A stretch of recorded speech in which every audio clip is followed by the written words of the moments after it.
I've been watching you all over this thing. Okay, You have very just good. been bouncing around. So I'd like you to do is introduce yourself and then tell our viewers why you're running. I'm Steve Hilton. I am running for Governor of California, leading in the polls and leading all the Democrats, which I'm very happy about. I'm not complacent. There's a lot of work to do. I'm running because I love this state so much. I moved here with my wife and my two sons in search of freedom and opportunity in the American dream, the California dream. And in many ways, the California dream represented the American dream. A good job, big enough to raise your family in a home of your own in a nice neighborhood, with a good school so your kids have a better life.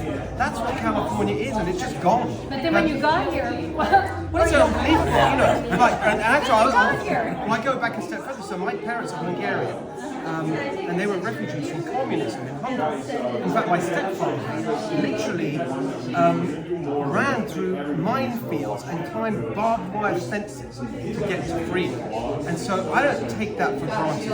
And I didn't come here with my wife and my sons only to have that flame of freedom extinguished by this corrupt Democrat machine here in California. And so I'm sick of this, and I'm sick of being told that the only option is to leave California and just put up with this. No, this is a much more Republican state than people think. And when we work together and fight, I know that we can turn things around, because we've got to take on this bloated, nanny state, bureaucratic government that's given us the highest cost for everything that matters, the highest poverty rate, highest unemployment rate, worst state to do business, everything. You know, I was a business owner. I started companies back in England and here in California as well.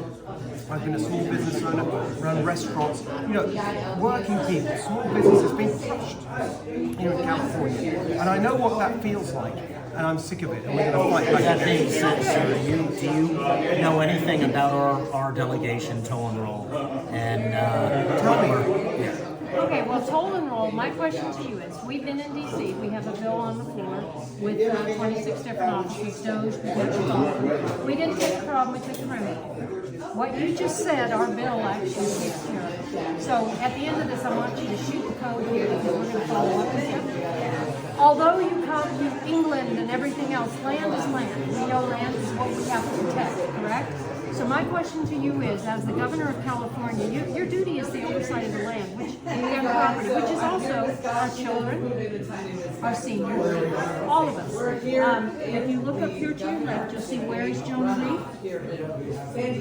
That's the #1 human trafficked child in the world right now. He was kidnapped at 13 right out with Carlsbad, California was involved, Kamala Harris was involved in California.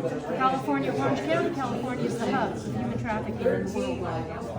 Can I ask you, as governor, would you meet with us, our delegation? Of course, I mean, it's disgusting. Well, not It's only, but we disgusting. have the remedy for it. Well, I'll take a look at it. I mean, the thing is that to me, it is all part. The reason that we have this situation in California is because it's another example of this far left, one-party rule, where ideology has completely defeated any kind of common sense or practicality or humanity.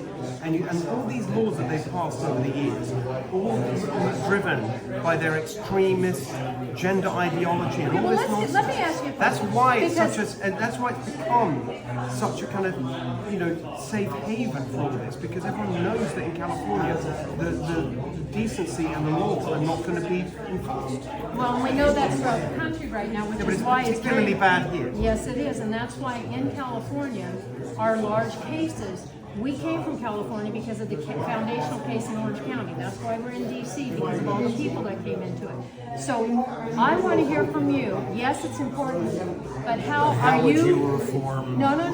The question is, will you support an audit of all the land and court records in the state of California to extrapolate every criminal document that's been filed that has not only stolen our land, but it's stolen our children and our parents? We have medical kidnappings. We have correspondent kidnappings. That's what I want to hear. Are you prepared to stand with us and help with that? Well, I need to take a look at it. I mean, obviously, I need. No, I mean in general. Whether you look at this or not. No, I don't want to be. Look, Well, I think I'm very an important concerned about the segue to that is asking you, sir, how would you go about remedying or addressing the problems in the courts? What we're talking about right now, how would you fix it? Which particular problems are you talking about? As governor, you appoint judges. That's a very important Yes. power. But of course, that takes a long time to work its way through the system. As governor, you can't write laws. You can Part of human you trafficking. can initiate a process to overturn laws that you, in your view, violate the state constitution. You can certainly look at that. That's one of the ways I'm going to fight back against the insanity of violence on boys and girls sports. That's a bill that was passed in 2013 that, in the view of myself and my legal team, violates the state constitution. So, we've got to go through everything one by one, very specifically. And I don't want to make general... No, this isn't about the general. What I'm saying is we know that the judiciary has been making decisions contrary to the Constitution. And with an audit of the So then we need judges that apply the constitution. Correct. So the thing about the auditing of the court Lambert is that it brings it directly. Crawlers go in, they extrapolate the documents, and it shows you the stuff. No, I mean, look, transparency is always good. And so it sounds sensible, but I don't want to make any commitments. No. I'm just, but you already did in the sense that you would if you see that it's valuable. I'm not going to make any specific commitments, but I give you a general assurance that I take it very seriously, and I'll look at everything that is proposed that's specific, see if we can do it, see if it makes sense.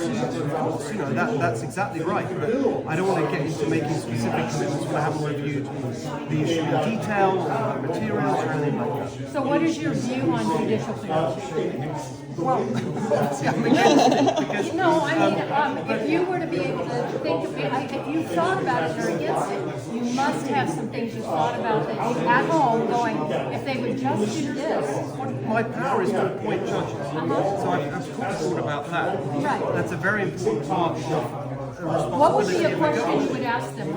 Well, then in a way, the only question is, will you apply the Constitution rather than your political regulations?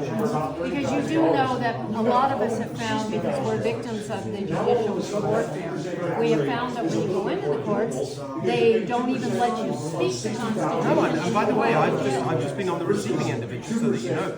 I filed a lawsuit months ago against Proposition 50, the gerrymandering thing we have in Utah, because it clearly violates the U.S. Constitution, the Equal Protection Clause, and all the case law subsequent to that, which shows that electoral districts should be roughly equal in size, in population size. That's why the drawing of the district is connected to the census. We had a very strong lawsuit. We filed it in federal court here in California. It was transferred from where we filed it in Orange County to a judge in Riverside County who just has a Biden appointee, blocked it at every single turn, found every excuse to delay, to frustrate us and so on. So I've seen it in action, and I've got to tell you, I went into that process not with an attitude that, well, it's a Biden judge, so it's bound to be political. I didn't want to believe that. I wanted to believe the judges are fair, but there's no other conclusion. Once we see what they did, and this was a highly political judge who, for political reasons, wanted our case to go away. Exactly. And If I was going to encapsulate one thing, and it's a significant problem, not just in California courts, but across the country, even in my state, Virginia. What would you say would be a way to reduce or eliminate completely judges that practice law from the bench? You mean politics? practice law. Oh, you mean legislate? I see what you mean. I'm so sorry. Yes. It's a great question. I mean, other than appointing good ones who don't do that, I'd have to think about that and talk to people.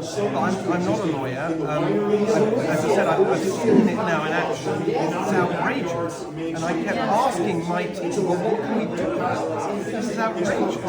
And the answer is, well, appeal. You have to appeal. And then there are certain things that you can't appeal. And so I just think that we've got to, that's what I say, I take it very seriously, and I've actually experienced it. And so I feel very motivated to try and fix it. But I I don't want to give you a specific answer because I think that needs a lot of. I never want to say things where I haven't done the real study to actually be confident in my, not just in what I want to see happen, but I can actually make it. I like that. I like that very much. You've got a tough road ahead as far as the fixing of the city. But I think your journey to that office is not as hard as some of the others. Well, And I think that I've heard you very caution that it's really needed. You haven't jumped the gun to say, no, I'll support that. I like to hear you say, because actually I'm going to hand you this to give to you. thank you. I appreciate that. Now, it's also on our website. That's the bill. Thank you very much. And I would like to follow up with you. I love that. No, please. It's very important. This is our information at the top. When you do read this, I think you're going to be very pleased. What you've experienced is what hundreds of thousands of people are currently going through right now.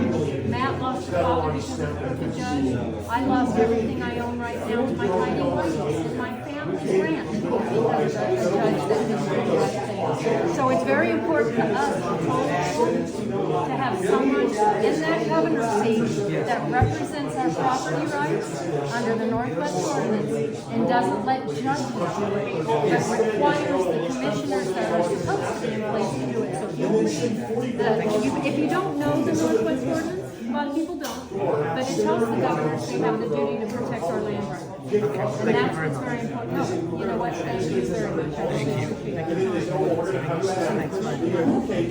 you.